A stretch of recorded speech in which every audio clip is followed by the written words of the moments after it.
Hello student, आपका स्वागत है। हम लोग का आज से हम लोग का जो सेशन चल रहा है मतलब इंपॉर्टेंट क्वेश्चंस का, तो वो क्या करेगा वो आगे चलता रहेगा। और हम लोग क्या करेंगे इस क्लास में भी क्या करने वाले हम लोग इंपॉर्टेंट क्वेश्चन ही देखने वाले, उसका क्वेश्चन और सोल्यूशन क्या करेंगे दोनों साथ में देखने वाले, जैसे मैंने बाकी क्लासेस में हम लोग ने क्या किया है कर रखा है। ठीक है, मतलब क्वेश्चन भी कर देखेंगे और क्या इंपॉर्टेंट क्वेश्चन हमारा चल ही रहा है। ठीक है, तो हम लोग इसमें भी क्या करेंगे इंपॉर्टेंट क्वेश्चन ही देखेंगे, उसका सोल्यूशन देखते हैं। तो ज्यादा टाइम वेस्ट ना करते हुए हम लोग चलते हैं क्वेश्चन की तरफ। ठीक है, अगर बच्चों इसका पूरा फुल पीडीएफ चाहिए, ठीक है, सब कुछ है जितना मैं तुम्हारे यूट्यूब पे सारे जाते जितने भी मैं क्लासेस की अगर सबका सारे का तुमको फुल पीडीएफ चाहिए, प्लस तुम लोग को उससे ज्यादा क्वेश्चन चाहिए, सब कुछ चाहिए, तो तुम लोग ऐप ज्वाइन कर सकते हो, वहां से सारे क्वेश्चन और सब कुछ पीडीएफ वगैरह सब कुछ डाउनलोड कर सकते हो। ठीक है, चलो चलते हैं अपने क्वेश्चन की तरफ। देखते हैं हमारा पहला क्वेश्चन क्या है। ठीक है, देखो हमारा पहला क्वेश्चन की बात करें तो हमारा फर्स्ट क्वेश्चन है क्लोनिंग पर नोट करिए। ठीक है, नोट लिखिए जो क्लोनिंग क्या होता है उस पर या टिप्पणी लिखना है। ठीक है, तो क्लोनिंग पे क्या करना है हमारा टिप्पणी लिखना। तो देखते हैं हमारा क्लोनिंग क्या होता है। ठीक है, तो देखते हैं आंसर लिखना क्लोनिंग और तुम्हारा क्लोनिंग पर टिप्पणी करना है, इसका आंसर लिखना। तो एक बात बता दूं तो इसमें क्या होता है क्लोनिंग की अगर बात करें तो जो हमारा प्लाज्मिक तथा बात करें जो जीवाणु भोजी का जो उपयोग होता है वो हम लोग किसमें करते हैं क्लोनिंग में किया जाता है। चलो देखते हैं इस पे आंसर। ठीक है, लिखना इस पे आंसर प्लाज्मिक तथा जीवाणु भोजी का उपयोग।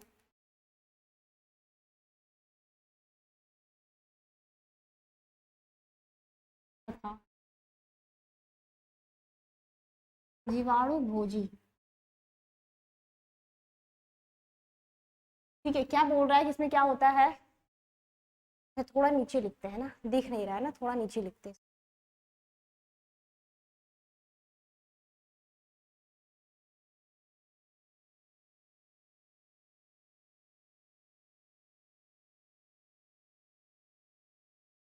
लिखना प्लाज्मिक तथा जीवाणु भोजी का उपयोग।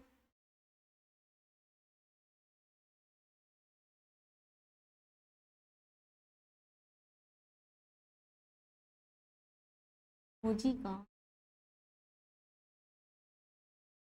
ठीक है, क्या बोल रहा है प्लाज्मिक तथा बात करें जीवाणु भोजी का उपयोग क्लोनिंग संवाहक के रूप में किया जाता है। क्लोनिंग संवाहक के रूप में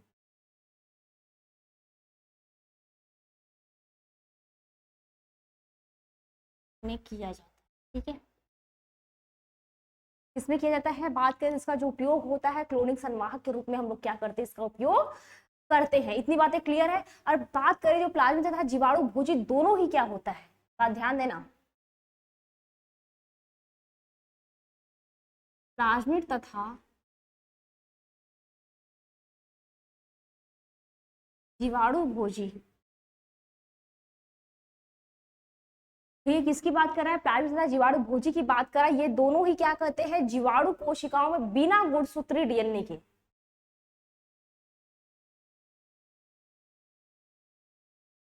जीवाणु कोशिकाओं में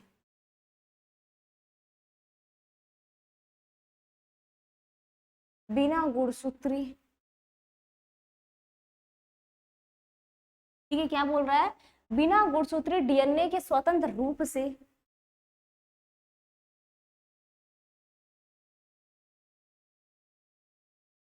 ठीक है, ये क्या होते हैं बिना गुणसूत्री डीएनए के क्या होते हैं स्वतंत्र रूप से प्रकृति में, ठीक है, प्रकृति मतलब बात करें तो रेप्लिकेट करने में सक्षम होते हैं।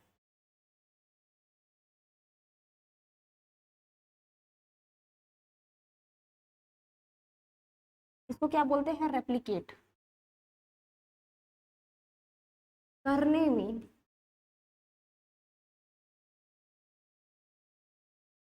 सक्षम होते हैं। ठीक है, ये क्या होते हैं सक्षम होते हैं। इतनी बातें प्रॉपर है। ठीक है, या तो बात करें रेप्लिकेट करने की, ये क्या होते हैं क्षमता भी रखते हैं।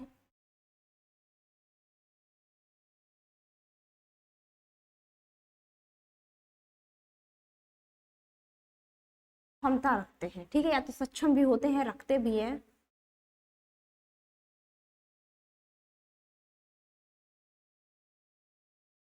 ठीक है, बातें समझ में आई, ये बताओ। तो ये हो गया हमारा क्लोनिंग पे क्या करिए, अगर टिप्पणी लिखिए तो इसका आंसर हमारा यही हो जाएगा। तो बात करें इस पे क्या होता है क्या, तो जो प्लाज्मा तथा जीवाणु जो होते हैं ये क्या होते हैं, जीवाणु भोजी का उपयोग करते हैं, ठीक है। तो हमारा बैक्टीरिया जो बैक्टीरियोफेज होता है, जीवाणु भोजू होता है, इसका क्या करते हैं, उपयोग करते हैं किसमें, क्लोनिंग। क्लोनिंग का मतलब देखो क्या होता है, तो बात करें उसकी हूबहू क्या करना, कॉपी करना, मतलब रेप्लिकेट करना, अपनी संख्या को बढ़ाना। जैसे होता नहीं कि कोई जाति है, अगर बैक्टीरिया की या वायरस की क्या हो, एक पूरी जाति है, पूरी कॉलोनी है, तो क्या करता है, अगर एक है तो सोचेगा ना कि मेरी पूरी जनसंख्या हो, बहुत वृद्धि हो, और मैं क्या करूँ, एक पावरफुल बन जाऊं। पहले क्या होता था कि जो इंसान मतलब जब भी रहते थे बोलते थे ना कि मेरी जो फैमिली बहुत बड़ी रहेगी, तो क्या होगी, पावरफुल। अगर जनसंख्या ज्यादा, जैसे जाहिर सी बात है कि अगर मान लो किसी फैमिली में क्या करें, एक दो लोग होंगे सिर्फ, ठीक है, एक दो लोग हैं, और जिसके फैमिली में 10 लोग हैं, तो क्या जो कौन पावरफुल होगा, जिसपे 10 लोग हैं ना, ये होगा ना, नहीं कुछ भी होगा तो हम लोग क्या करेंगे, 10 लोग हैं मिलके वार करेंगे तो जीत जाएंगे ना, ठीक है। ऐसा तो मैंने यार समझाने के लिए, रेप्लिकेट का मतलब क्या होता है, जो प्रकृति की मतलब अपनी संख्या को बढ़ाना, ठीक है। तो प्लाज्मा तथा जीवाणु भोजी का उपयोग हम लोग क्या करते हैं, क्लोनिंग संवाहक के रूप में किया जाता है।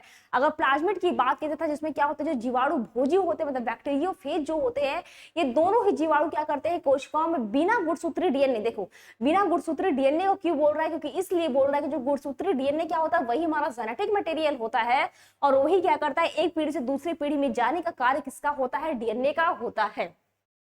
और रेप्लिकेशन की बात करें तो सबसे पहले क्या होता है, हमारे केंद्रक का विभाजन होता है, उसके बाद क्या होता है, क्योंकि केंद्र के जो हमारा न्यूक्लियस होता है उसमें क्या होता है, हमारा डीएनए प्रेजेंट होता है, ध्यान देना। तो डीएनए का रेप्लिकेट होगा जब टूटेगा, क्योंकि जब डीएनए रेप्लिकेशन अगर पढ़े होंगे, ठीक है, उस चैप्टर मैंने है, अगर डीएनए तुम पढ़े हो गया, फिर मेरी क्लास अगर ऐसे जो भी है, अगर मेरी क्लास मैंने वहां पे पढ़ाया भी है बहुत सारे क्लासेस में, तो अगर बात करें डीएनए रेप्लिकेशन की बात, जब टूटता है तो उसमें क्या होता है, देखो ध्यान देना, जो हमारी मदर डीएनए होती है, मतलब जो सबसे पुराने डीएनए होती है, उसी से टूट के क्या बनता है, नया डीएनए बनता है। उसकी रेप्लिकेशन की बात करें तो तुम्हारा अलग से प्रोसेस है, बहुत लंबा चौड़ा उसका रेप्लिकेशन है, ठीक है। तो वही होता है, बस इतना ध्यान देना इसमें कि इसमें बोल क्या रहा है, जो हमारा गुणसूत्रीय डीएनए होता है, ये क्या होते हैं, स्वतंत्र, यहाँ पे मैंने लिखा है, ये स्वतंत्र रूप से क्या करते हैं, रेप्लिकेट करने की क्षमता रखते हैं। मतलब बात के जीवाणु कोशिकाओं में बिना डीएनए के ही क्या होते हैं, इसमें डीएनए की कोई जरूरत नहीं होती, और बिना डीएनए के ही क्या करते हैं, अपनी कोशिका विभाजन कर सकते हैं, अपनी संख्या बढ़ा सकते हैं, मतलब रेप्लिकेट कर सकते हैं, ठीक है। इतनी बातें समझ में आई, ये बताओ, ठीक है। और यही बता देते तो क्या होता है हमारा, ठीक है, इतनी बातें समझ में आए तो इसमें एक लाइन और लिख लो, ठीक है, एक लाइन इसमें और लिख लेना, ये क्लोनिंग संवाहक प्राकृतिक भी होते हैं, ठीक है, ये क्लोनिंग जो संवाहक होते हैं क्या होते हैं, प्राकृतिक भी होते हैं। क्लोनिंग संवाहक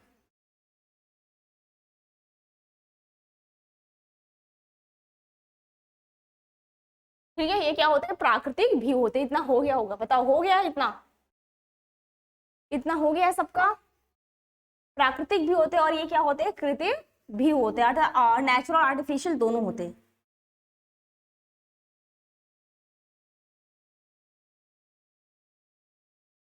कृत्रिम भी होते हैं, ठीक है, दोनों होते हैं। इतना हो गया है सबका, बताओ। इसके बाद अब अगला पॉइंट पढ़ा जाए, इतना हो गया सबका, ठीक है। चलो अब नेक्स्ट क्वेश्चन की तरफ चलते हैं, देखते हैं हमारा अगला प्रश्न क्या है, ठीक है। देखो अगला प्रश्न है, प्रश्न हमारा है, जीन क्लोनिंग का वर्णन कीजिए। क्या कीजिए, हमारे जो जीन क्लोनिंग होती है उसका क्या करना है, वर्णन करना है।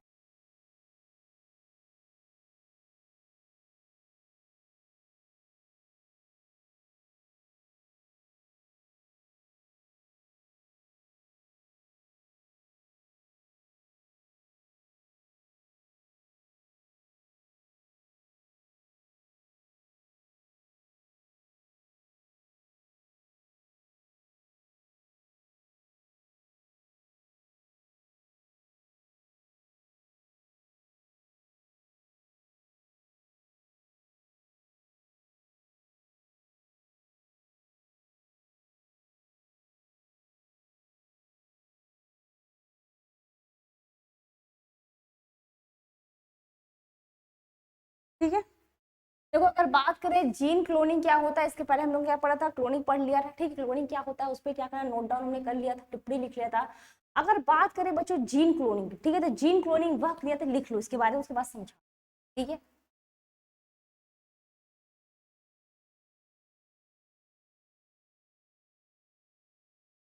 ठीक है, ये क्या करें, इसकी बात करें, जीन क्लोनिंग यह क्रिया है, ठीक है, क्या है, जीन क्लोनिंग एक क्रिया है जिसमें वांछित जीन को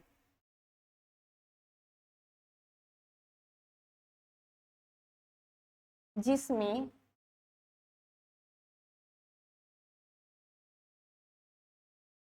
ठीक है, इसमें क्या करते हैं, बात करें तो हम लोग इसमें क्या किया जाता है, जो हमारी वांछित जीन होता है, जीन को हम लोग क्या करते हैं, एक वेक्टर, मतलब एक बात करें एक वेक्टर में उसको लिगेंड मतलब लाइगेंड या फिर बोल सकते हैं लिगेंड कर दिया जाता है, जोड़ दिया जाता है।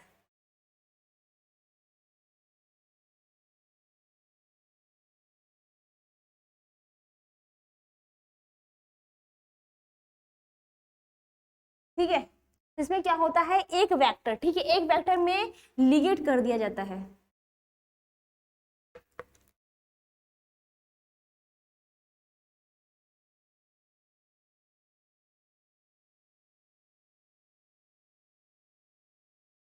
ठीक है, इसको क्या कहते हैं, लिगेट कर दिया जाता है, इससे प्राप्त रिकम्बिनेट डीएनए मतलब पुनर्योगित डीएनए, इससे प्राप्त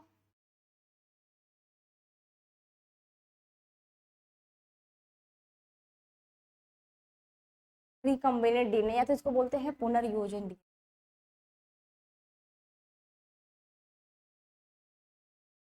ठीक है, क्या होता है, रिकम्बिनेंट डीएनए वो एक पोषक कोशिका में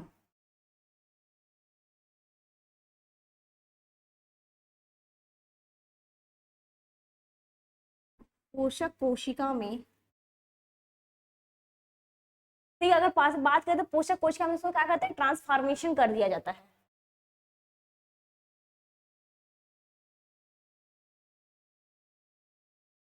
कर दिया जाता है, ठीक है,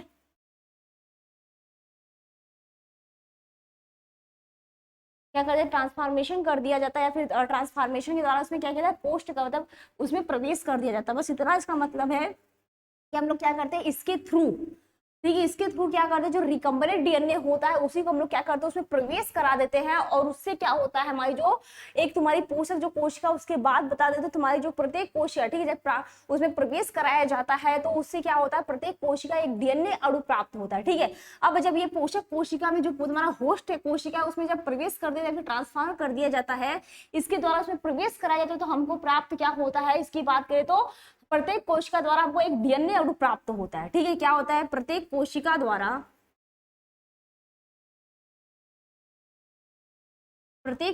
द्वारा एक डीएनए अणु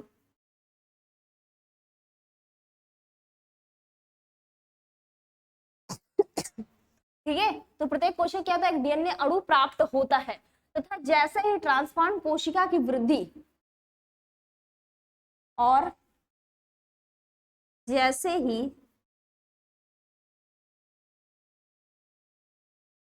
ट्रांसपोर्ट कोशिका की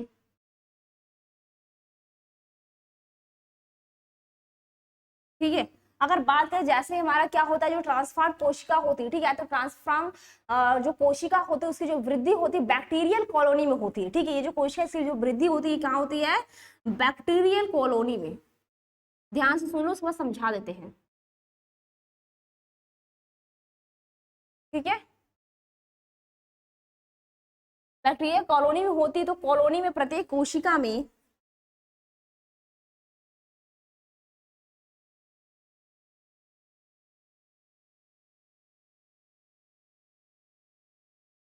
ठीक है, ये क्या होता है, अगर इसकी बात करें तो ये क्या होता है हमारा, तो प्रत्येक कोशिका की बात करें, प्रत्येक कोशिका क्या होता है, प्रत्येक कोशिका में जीन की प्रतिलिपि होती है।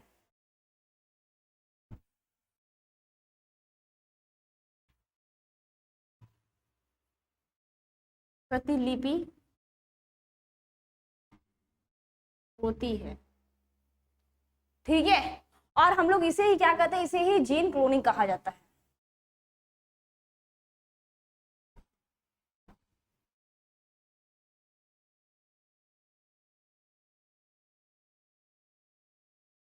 ठीक है, और इसे ही हम लोग क्या करते हैं, जीन क्लोनिंग कहते हैं। एक बार इसको अच्छे से समझ लो, क्लियर हो जाए। देखो जीन क्लोनिंग क्या थोड़ा सा बड़ा है, लेकिन अच्छे से समझ लो क्लियर हो जाएगा।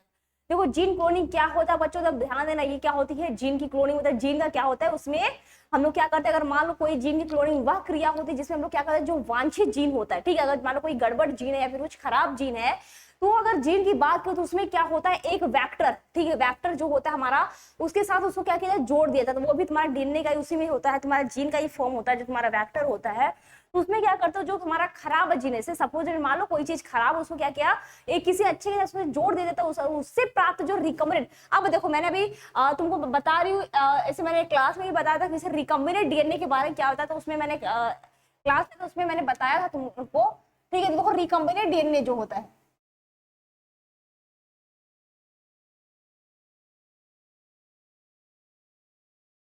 रिकम्बिनेंट डीएनए की बात करें, इसमें क्या होता है, दो जीनों को जोड़कर जो नया जीन हमको, नया डीएनए जो प्राप्त होता है, उसी को बोलते हैं रिकम्बिनेंट डीएनए, तो पुनर्योग्य डीएनए कहा जाता है। तो वही बात कर रहा है इसमें, देखो मातृ कोशिका जो होती है, दो डीएनए को जब जोड़ेंगे, ठीक है, जैसे नहीं होता है, तो हम लोग क्या करते हैं, अगर मान लो यहाँ पे तुम्हारा आर है, यहाँ पे इसको क्या करते हैं, यहाँ पे इससे जोड़ते हैं, तो हम लोग को ये मिल जाता है। तो ये एक नया चीज मिला ना हम लोग को, मिला ना, मेंडल का नियम पढ़े हो ना।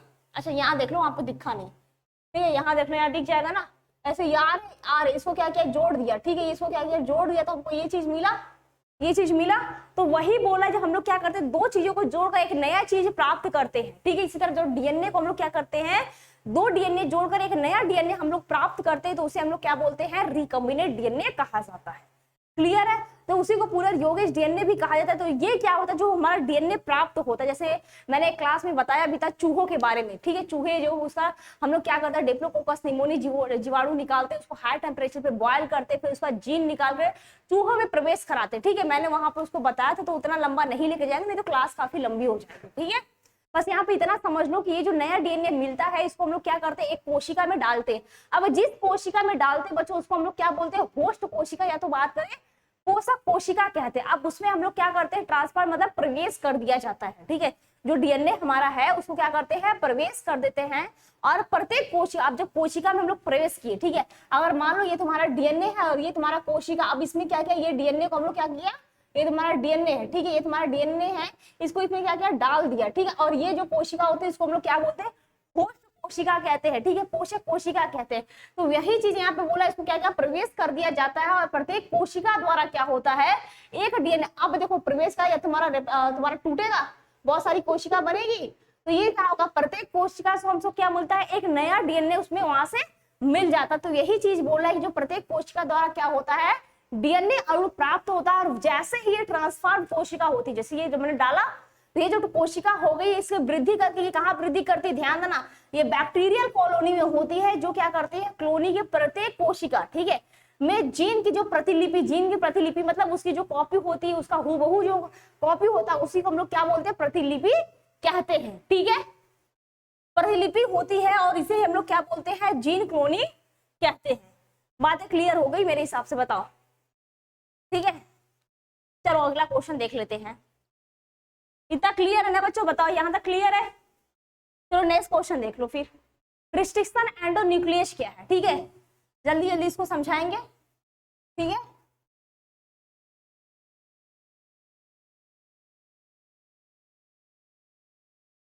इतनी बातें क्लियर है, बताओ।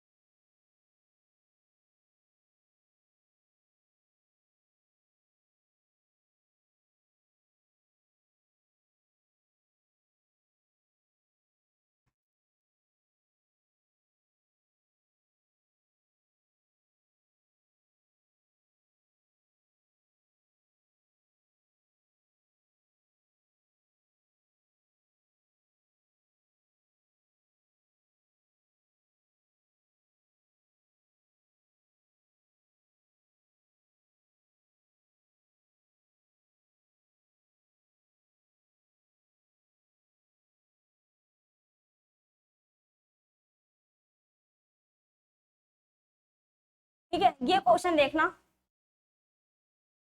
ओके। तुम्हारा क्वेश्चन क्या है, एंडोन्यूक्लियस एंजाइम क्या है, ठीक है। एंडोन्यूक्लियस अगर बात करें, तो ये तुम्हारा होता क्या है, तो ये भी प्रकार, ये जो रेस्ट्रिक्शन एंडोन्यूक्लियस एंजाइम होता है, ये क्या होता है, डीएनए जो सीक्वेंस होता है, इसको खास जगह से कट करने का कार्य करता है, मतलब इसको बात करो तो ये कैंची की तरह कार्य करता है। इसका डिफिनेशन लिख लेना, ठीक है, लिखना, रेस्ट्रिक्शन एंडोन्यूक्लियस एक प्रकार का एंजाइम है,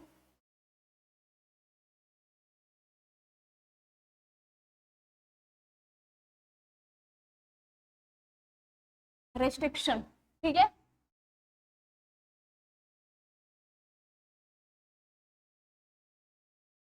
न्यूक्लियेज एक प्रकार का एंजाइम है जो, ठीक है, ये क्या करता है, जो डीएनए को एक खास जगह से कट करने का कार्य करता है। डीएनए को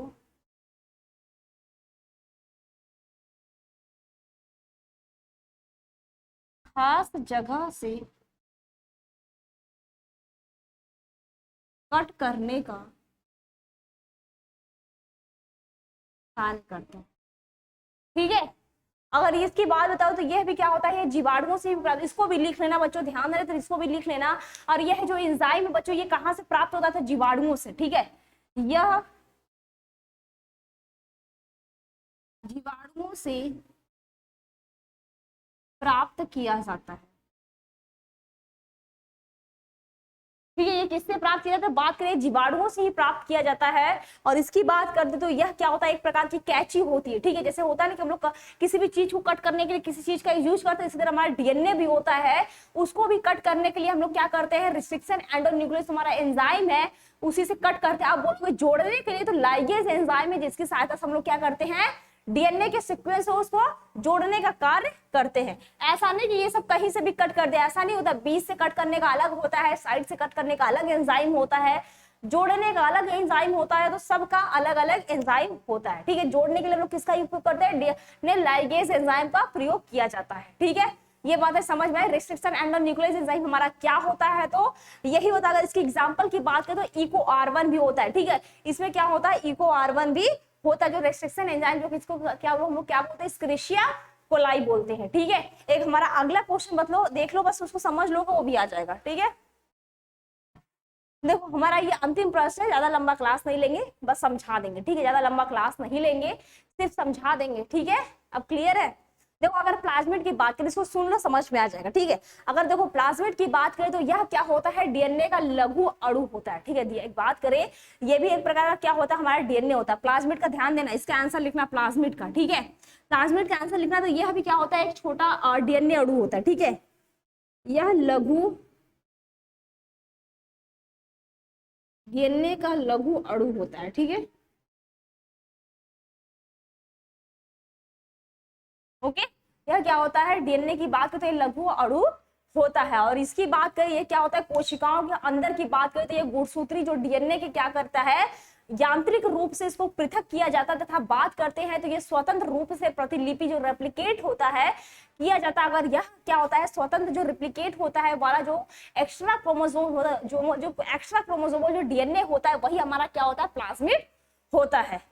इतनी बातें क्लियर है बच्चों, तो यही पे क्या करते हैं, क्लास को स्टॉप करते हैं। अगर तुम लोग को पूरा पीडीएफ और क्लासेस सब कुछ चाहिए, ठीक है, जितना मेरे नोट्स है सब कुछ सारे तुम्हारे पूरे फुल सिलेबस का नोट्स और प्लस क्वेश्चन के साथ, और जितने मैंने यूट्यूब पे तुम्हारे क्लासेस सारे इंपॉर्टेंट क्वेश्चन करा रखे वो सभी का अगर तुमको चाहिए पीडीएफ, तो तुम लोग ऐप पे आ सकते हो, या तो यहाँ पे कॉल कर सकते हो, तुमको पूरा फुल सिलेबस का पीडीएफ और क्वेश्चन सब कुछ वहाँ पे प्रॉपर मिल जाएगा। ठीक है, फिर क्लास में यही पे क्या करते हैं, विराम देते हैं, मिलते हैं नेक्स्ट क्लास में कुछ नए इंपॉर्टेंट क्वेश्चन के साथ। ओके।